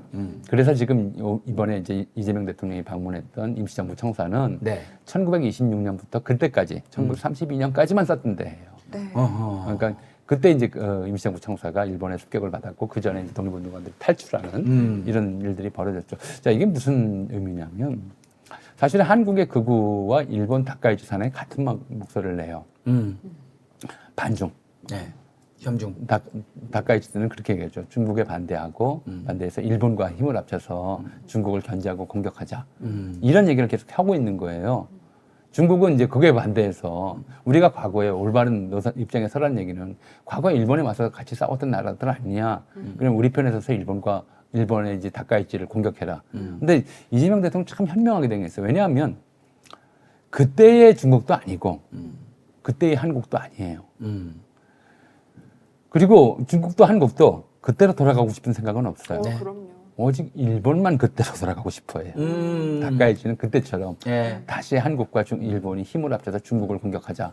이런 이제 일본 군국주의 틀 안에 한국을 포섭하려고 그랬고 윤석열은 거기에 따라갔어요. 예. 가만히 있으면 내가 앞에 있을게. 내가 앞에 있을게. 뭐 이랬었죠. 예. 내가 무슨 왜 그런 얘기를 굳이 왜 해요? 그러니까요. 대만 공격하면 우리 가만히 있지 않겠다. 정말. 대만의 그 물리적 현상 변경에 반대 이런 얘기를 왜 하냐고. 예. 그냥 가만히 있으면 되는 거지. 그런 얘기를 왜 하냐고 우리가. 우리가 앞장서서 매맞을게. 이게 무슨 패싸움 할 때 맨 앞에 섰다가 두들겨 맞고 병원에 가는. 술주정 같아요. 지금 생각하면 실제 술주정. 농담이 아니고 술김에 그렇게 한 것 같은 거라. 우리 고등학교 때 그런 애들이 있었고 학교끼리 패싸움하면 괜히 맨 앞에서 그냥 까불다가 흠씬 두들겨 맞고 저만 병원에 실려가는. 싸움도 못하면서. 네. 꼭 그런 애들 같은 좀 짓을 나라 운명을 걸고. 그렇죠. 나라를 끌고 들어간 거예요. 나라 운명을 걸고. 집안 병원 갈 게 아닌데 지금. 이런 상황을 만들어 놨던 거거든요. 근데 그 상황에서 중국의 요구에 대해서는 공자님 말씀이다. 그냥 착하게 살자는 뜻이다. 착하게 잘 살자. 그렇죠. 그게 종자의 말씀. 예. 공자님 말씀이다. 그건 뭐 심각하게 의미를 두지 않는다. 이렇게 이제 살짝 이제 피해간 거죠. 잘 넘어간 거예요. 예, 그러면서도 이제 일본의 이른바 군국주의적 이런 거기에는 동조를 하지 않는 것이고 왜냐하면 일본이 지금 중국에 대해서 도발하는 그 논리는 결국은 어디로 이어지냐면 똑같아요. 일본이 중국에 대해서 대만 문제 현상 변경에 우리는 좌시하지 않겠다는 얘기에 하고 독도는 자기네 땅이라고 주장하는 거하고 똑같은 얘기라고요. 똑같죠. 예. 근데 바보 같은 거예요. 그거 동시에 하더라고요. 아니 우리한테도 그래요. 그러니까 우리는 오히려 중국이 그랬을 때 일본이 야 너희들 왜 그래 그러면 이거 며칠 전에 우리 독도 내놓으라며 뭐 어떻게 하라는 거예요. 바보같이 외교를 해요. 일본. 근데 그게 이제 일본의 그렇게 말씀드렸잖아요. 한국과 중국은 1930년대로 되돌아가고 싶은 마음이 없다. 그럼요. 근데 일본인들은 그때가 자기들의 가장 영광스러웠던 시대였다고 기억하고 있다. 네. 그렇기 때문에 이제 문제인 거거든요. 그래서 지금 현 시점에서는 저는 그렇게 생각해요. 굉장히 좀 현명한 대처를 했는데 더 좀 큰 문제가 있어요. 어떤 거죠? 사실은 이 다카이치 사나이가 네. 대만 문제에 대한 발언이라든가 독도 네. 자기 영유권 주장이라든가 네. 이 발언하는 좀 정신적 또는 사상적 기저가 트럼프하고 똑같아요. 다카이치가. 베네수엘라 대통령 잡아가고 네. 그린란드 요구하고 이런 거랑 다를 게 하나도 없어요. 그래서 이제 그 문제에 대해서 이제 우리 정부가 또는 이제 우리 정부는 아니다. 우리 정부가 공개적으로 얘기하기 어렵다면 우리 시민사회가 어떤 태도를 보여야 할 것인가 하는 좀 숙제를 지금 사실은 아직도 풀지는 못하고 있는 거예요. 네. 근데 그 숙제를 좀 풀어야 돼요. 그래서 그 얘기가 이제 다음 얘기죠. 다음 얘기. 트럼프 그 얘기인데. 이제 네, 잘 지켜주십니다. 벗어나지 않게. 예. 오히려 막 더 얘기해 주시지 마 이 생각이 드는. 근데 그 실용 외교라는 게 저는 그런 것 같아요. 미국이 하란 대로 다 했잖아요. 지금 중국한테 공격받는데 미국은 내팽개치고 쳐다도 안 봐요. 이래서 실용외교가 필요하다고. 그 어디에도 의존하지 말아라. 예. 줄타기 잘해야 된다. 그러니까 이제 실용외교라고 이렇게 이름을 붙이기는 좀 붙이는 건 좀 죄송합니다. 부족해요. 제가 아니, 그러니까 좀 제가 머리가 부족하다 짧아서. 그러는 거예요. 그러니까 대통령 얘기하는 게 실용외교지만 네. 이건 굉장히 현명한 외교를 하고 있는 네. 거예요. 국익 중심 외교다, 실용외교다, 우리가 필요한 것들을 하겠다라고 하는 이제 실용외교의 핵심이지만 사실은 이 한반도 문제가 그렇게 실용적으로 풀리질 않아요. 우리가 하고 싶다고 되는 게 아니에요. 네. 너무 지정학적으로 복잡한 것 같아요. 그러니까 이게 우리가 지정학이라는 말 자체가 네. 1910년대에 나와요. 그리고 이 지정학이라는 말 자체가 그 땅에 사는 사람들의 인권은 고려하지 않아요. 네. 그렇죠. 힘 있는 나라들이 이거 나 필요해. 네. 내가 먹을래. 이러는 게 지정학이거든요. 이걸 먹어서 뭘로 쓸까. 이런 거 고민하는 게 지정학이에요. 그러니까 지정학적이라는 말 자체가 굉장히 그런 거 쓰면 제국주의적이에요. 안 되겠네요. 그렇네요. 저 많이 썼는데 조심하겠습니다. 제국주의적이에요. 그러니까 사실은 우리가 이 제국주의자 같은 이렇게 뭘 남의 관점을 보는 거니까 그 땅은 그 땅 사는 사람들 거지.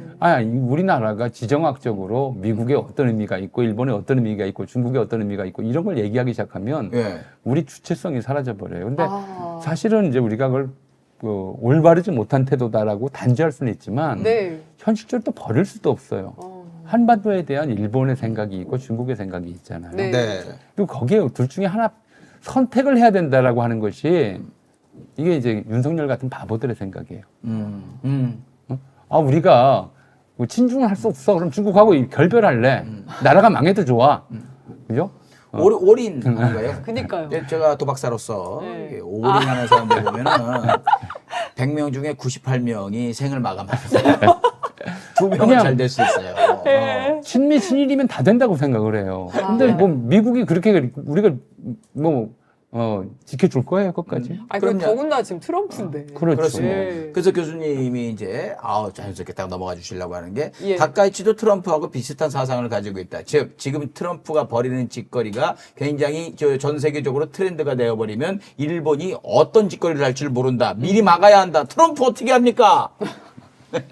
이게 컨트롤이 되나요, 근데? 그러니까 요즘 하는 거 네. 보면은 오늘도 보니까 저기 유엔 산하 뭐 거기 기구 다 탈퇴해버리고 우리 마음에 안 든다고 탈퇴하고 뭐 유엔도 탈퇴할 기세예요. 그러니까요. 네. 그러면 진짜 이거는 그냥 웃으면서 우리 황금 열쇠 있다고 그냥 트럼프가 이재명 대통령 좋아한다고 그냥 가만히 그냥 흐뭇하게 있을 일도 아닌 거예요. 맞아요. 가만히 있으면 언제든가 그 칼이 저 우리한테 오는 겁니다. 네. 그래서 이거 심각하게 생각해야 된다. 며칠 전에 호카 국내 총판 때린 사람. 대리점 예. 조카. 대표가 네. 협력업체 대표하고 직원들 폭행한 사건이 일어났잖아요. 네. 막 사람들 화내죠. 왜 안 되죠? 일방적으로 힘이 또 자기 위치가 높다고 그래가지고 저항할 수 없는 사람들을 갖다가 그렇게 때렸으니까. 그렇죠. 예. 그 지금은 죄예요. 옛날에도 죄였을까요? 예. 옛날에요? 옛날에는 뭐 안 그런 사회가 대부분이었죠. 옛날에 막 노예들 그냥 패고 이랬던. 인간이 평등한가요?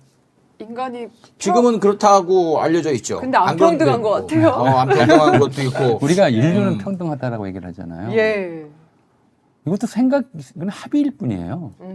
사실이 아니고 인류의 합의예요. 네. 인간은 평등해야 된다. 해야 한다. 그 합의의 전제가 된 게 뭐였냐? 왜 그런 합의에 이르게 됐냐면 네. 실제로 아무리 봐도 인간은 평등하지 않아. 네. 평등하게 살 수가 없어요. 지금도 그래요. 예. 그렇죠? 네. 그냥 이걸 일종의 대의이고 이 대의를 이에 가깝게 우리 사회를 유지하자고 하는 인류가 합의를 한 거예요. 노력하자 말이야. 왜 이 합의를 이뤘을까? 왜 이 합의가 왜 나왔을까? 인간은 존엄해서 그냥 착한 사람들이 이겠나요? 뭐지? 우리가 19세기에 예. 한 200년쯤 됐어요. 세계 참 유럽도 그렇고 세계 참 나라가 다양해요.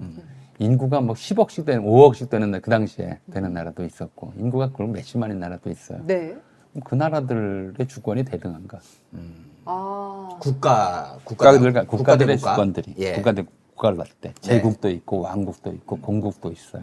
완전 다르죠. 그럼 나라의 위계가 다르잖아요. 예. 그럼 그 나라들의 주권이 대등한가? 아니었겠죠.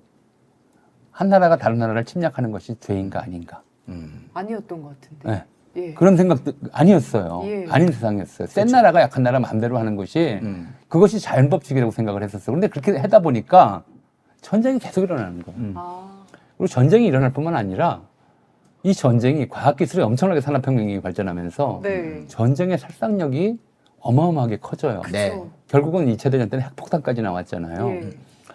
그러니까 인간의 생각하는 인류 최후의 날에 대한 생각이 바뀌어요. 인류를 누가 멸망시킬까? 핵이. 옛날에는 신이 멸망시킨다고 예. 생각했어요. 예. 근데 그 이후로 2차 대전을 겪은 이후로 인류를 멸망시킬 존재는 인류다라는 생각이 이제 일반적이 돼버리는 거예요. 영화도 많이 나왔어요. 그렇죠. 네. 인류 최후에는 핵폭탄이야 이제 기본적으로는. 뭐 요즘 뭐 운석 충돌이나 이런 생각들도 있지만 예. 이런 생각들을 하게 되니까 인류가 멸망을 피하려면 어떻게 해야 되는가? 전쟁을 멈춰야 된다. 전쟁을 멈추기 위해서는 어떻게 해야 되는가? 물론 이게 1차 대전 때도 나왔던 생각이에요. 그런데 그때는 이런 주권 평등이라는 사상을 전면적으로 확대할 수가 없었어요. 그래서 국제연맹도 문명국 사이의 평등하다라고 하는 합의를 한 거예요. 근데 2차 대전을 겪으면서 이래서는 안 된다. 음. 나라가 크든 작든 힘 있는 나라든 약한 나라든 간에 주권은 기본적으로 동등하다라는 합의를 해요. 그 합의가 유엔이에요. 그 합의의 결과가. 그래서 유엔 총회 만들 때 인구 15억인 나라도 한 표, 인구 30만인 나라도 한 표예요. 말이 안 되잖아. 근데 그걸 합의를 한 거예요. 네. 거꾸로 이 합의를 인간으로 전환시키면 부자, 가난한 사람, 힘센 사람, 약한 사람, 남자, 여자, 기독교와 비기독교 이 사람들 사이에 차별을 주어야 되나? 못 두는 거예요. 그러니까 국가 간의 평등, 국가 주권의 평등이라는 사상은 다 자연스럽게 인권의 평등이라는 사상으로 그렇게 이어지는 내려가게 거죠. 됐군요. 그래서 1945년 유엔이 만들어지고 1948년에 세계 인권 선언이 채택이 되는 거예요. 모든 인간은 평등하다. 이건 합의한 거예요. 그래서 우리가 이 합의가 통하는 시대를 현대라고 불러요. 네. 근데 그걸 우리가 1945년을 현대라고 부르는 이유는 네. 그 이전 시대와 구별하는 이유는 이제 인간 불평등의 시대, 잘 사는 나라와 가난한 나라, 제국주의와 식민지 이런 식의 구분이 없어지고 어떤 사람이든 어떤 나라에 살든 어떤 종교를 가졌든 기본적으로 모든 인간은 동등하다라고 하는 합의가 통하는 시대예요. 예. 그게 그런 현대. 시대를 만들어서 그걸 현대라고 했는데 트럼프가 나온 거 아닙니까? 이제 현대를 깨겠다는 거죠. 그렇죠. 근대로 역행하는 느낌. 이 현대를 깨고 더 나은 미래를 만드는 게 아니라 히틀러 시대로 되돌아가겠다는 거예요. 저는 이걸 보면서 미국이 정말 이제 그 중국인들 해외에서 막 뒤에서 먹잖아요. 그럼 미국인들도 그렇게 될 거라고 봐요. 그러니까 그것도 그거지만 예. 이제 이걸 어떻게 대처할 거냐. 사실은 이게 하나의 사조라고 해서 굉장히 위험하다고 저는 보거든요. 예. 사조예요. 사조. 생각의 흐름. 그러니까 히틀러 시대에는 히틀러식 생각을 상식이라고 믿는 사람들이 많았어요. 그때는. 그때는 네. 바른 시대라고. 그때는 우리 친일파들도 일본 천황, 일본 군국주의가 올바른 길을 간다고 믿었어요. 그런 믿음이거든요. 그러니까 트럼프의 저거 남의 땅 내 거야. 니네 석유 내 거야. 내가 힘 있으니까 다 뺏어도 돼. 너 나 알아? 막 때리잖아. 지금 트럼프가 베네수엘라에게 하고 있는 게 딱 그거란 말이에요. 지금 덴마크에 내서 그린랜드 내놔. 라고 하는 것도 그거예요. 예. 다카이치가 독도 우리 땅이야. 대만 건드리면 가만 안 둬. 이렇게 얘기하는 거 딱 그런 거란 말이에요. 이게 하나의 사조가 되고 있어요. 그리고 이 사조는 어느 나라에서나 이집들의 우리나라로 치면 극우들의 사조예요. 그렇죠. 힘으로 모든 것을 다 해결하려고 들고 네. 내가 윤석열이 대통령으로서 계엄을 선포했는데 그게 뭐가 잘못이야. 합의나 우리가 헌법적 합의라든가 이런 거 좀 무시해. 군대가 있으면 군대 쓰는 게 뭐가 잘못이야. 이렇게 생각하는 사람들이기 때문에 계엄은 정당했다고 주장하는 거예요. 다 근데 똑같네. 나는 그분들이 더 싫은 게 힘으로 모든 걸 해야 된다고 생각은 해요. 그런데 강자한테 비굴하게 구는 그 모습이 너무 역겨운 거예요. 아니 힘 만능주의는 그렇게 갈 수밖에 없어요. 그러니까요. 혼자 태극기 들고 있으면 힘이 없어 보이니까 청조기를 같이 흔드는 거야. 아, 그렇구나. 진짜 그거 짜치는 거예요. 그죠? 짜쳐. 예. 불쌍해. 어우. 따지보면 자기 혼자서는 그 힘이 없고 좀 태극기가 먼저 좀 부족해 보이니까 그 청조기를 같이 얹어야 좀 힘이 있어 보이고 또 뭐 더 필요하면 거기다가 이스라엘기 일장기까지 같이 얹어버리는 거예요. 그 좀 한심한 사람들이지. 예. 그게 힘을 숭배하면 그렇게 돼요. 그래서 지금 이건 이제 아까 말씀하셨듯이 미국 외교를 어떻게 막을 것이냐 하는 문제를 넘어서서 우리 현대를 지킬 것이냐 아니면 다시 전쟁의 시대로 되돌아갈 것이냐. 전쟁의 시대는 단지 전쟁의 시대만이 아니에요. 인간 차별의 시대예요. 인권 자체가 허용되지 않는 시대예요. 인권 자체가 일부에게만 인정되는 시대. 그 시대로 되돌아갈 거냐.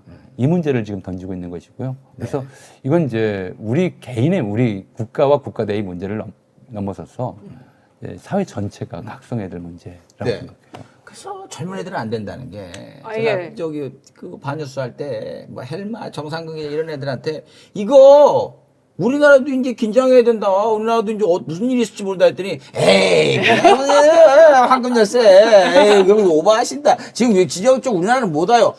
아니 우리나라 대통령을 잡아간다는 게 아니고 앞으로 경제적으로나 외교적으로 어떤 이상한 압박이 들어올지 모른다는 그런 얘기지 했더니 아유 누구보다 이렇게 걱정을 많이 해요. 근데 걱정해야 되는겨. 예. 아, 언제 뒤통수 맞을지 모르겠네요. 아, 예를 들어서 트럼프가 제주도 내놔 그러면 어떡할 거예요? 근데 그럼 진짜 곤란하긴 하겠다. 아, 우리가 아시아에 좀 오키나와보다 더 좋은 좀 군사기지하고 관광지하고 미국인들이 살 데가 필요해. 제주도 내놔. 근데 옛날 같으면 이 얘기 듣잖아요. 말도 안 돼 이랬더니 지금은 만약에 그럴 수도 있지 않을까? 지금은 베네수엘라 석유 예. 내놔에서 뺏어가고 그린란드 내놔에서 뺏어가면 그걸로 끝나겠어요? 이제 되네.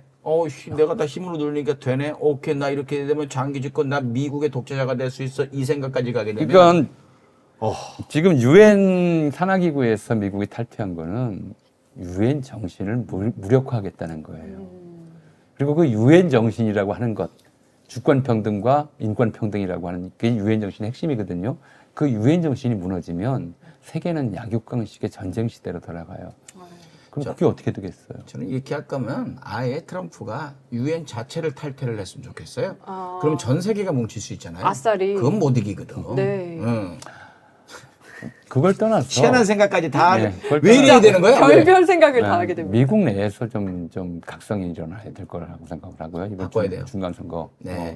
그 굉장히 중요한 이제 미국의 운명이 아니라 인류의 미래를 결정하는 선거가 될 거라고 생각을 해요. 그만큼 이제 이건 심각하고 이 문제에 관해서는 뭐 우리 정부에서야 워낙 이제 미국에 대해서 할 말을 못 하는 게 이제 그 상황이 돼 있기 때문에 네. 그런 면이 있다 하더라도 적어도 시민사회로라도 이 문제에 대해서 인류의 각성을 촉구하는 일 그리고 무엇보다도 바로 이 한국판 트럼프주의자들 윤어게인 이런 자들의 발언권을 계속 축소시켜야 돼요. 트럼프가 달라고 하면 환영합니다. 드디어 우리나라도 미국령이 생겼어. 51번째 주다. 아니 저는 분명히 많을 거예요. 심지어 한반도를 미국에 주로 편입하겠다 그래도 한국을 찬성하는 사람들이 몇십 프로 될 거예요. 맞아요. 독도 넘겨주려고 했는데 15% 나오잖아. 독도 우리 땅 아니란 것도.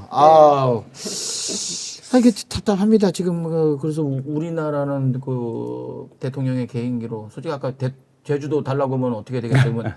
이재명이 막아줄 거예요. 막 이런 농담 섞인 생각도 했는데. 네. 2차 대전 당시 합의가 사실 그게 이제 지금의 국제법적 합의가 된 건데요. 이 전쟁 이후로 이제 영토의 인위적인 변경은 이제 국제법이 허용되지 않는다예요. 그렇게 되겠죠. 영토선은 그래서 자꾸 무슨 그 영토 회복, 고토 회복 이런 얘기 하는 것 자체가 현대적 사고에 어긋나요. 현대적 사고이거든요. 예를 들어서 로마 제국이 옛날 우리 영토, 이탈리아가 옛날 우리 영토 다 내놔 이러면 어떻게 되겠어요? 그죠? 그래도 발의 땅은 좀 찾고 싶긴 이거 농담입니다. 자체가 그러니까 이게 이런 제국주의자.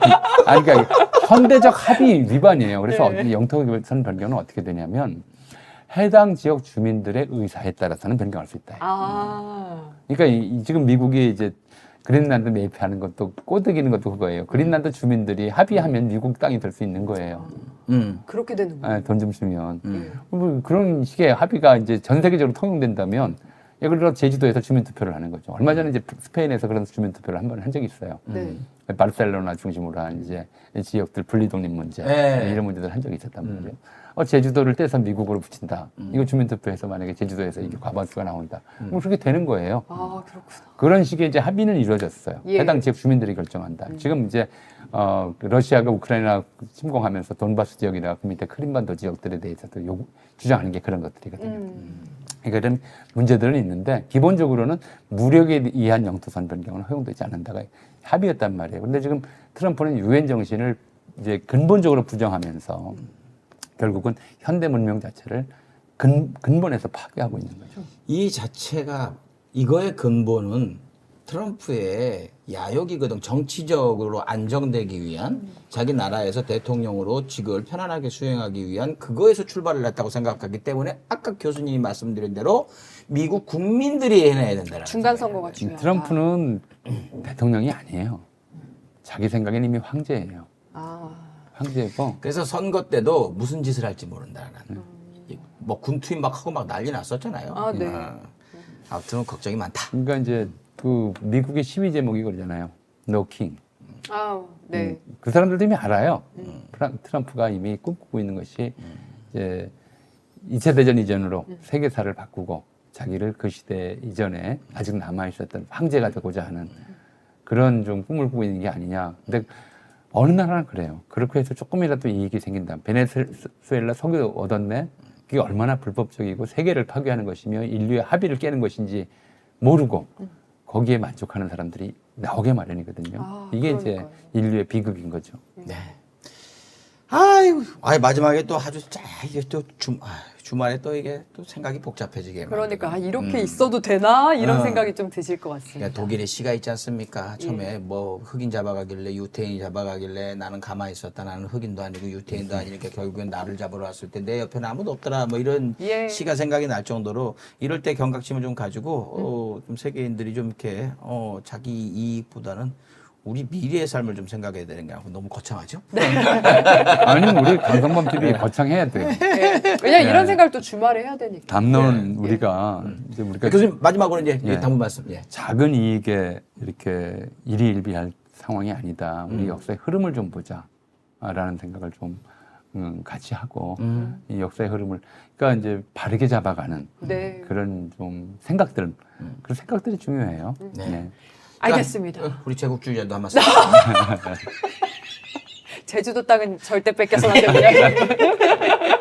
네, 이렇게 그러면 교수님의 이야기까지 들어보면서 개떼들은 이만 물러가 보도록 하겠습니다. 함께해 주셔서 감사합니다, 여러분. 다음 주에 만나요. 감사합니다.